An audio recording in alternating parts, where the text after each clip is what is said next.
In this guide, I'm going to be showing you how to add your Roblox build game to Moments on mobile. This is Miguel from Just Boz, and before we get into this guide, make sure to like the video and subscribe to the channel with all notifications on for more content like this. It really does help out the channel and we'd greatly appreciate it. If you have any questions, just ask them down in the comment section below. I'm going to be doing my best to reply to every single comment down there.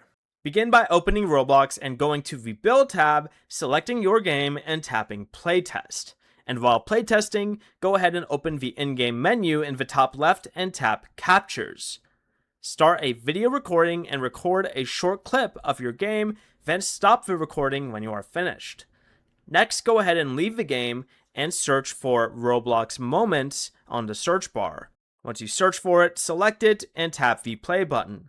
Then go ahead and tap the plus button at the top right, select Allow Access to Captures, and then select the video you just recorded. Trim it or add music if you want, then tap Post. This adds a moment featuring your build game so other players can discover it.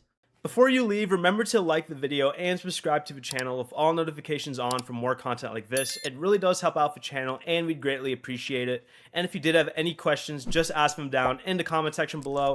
I'm going to be doing my best to reply to every single comment down there. Peace.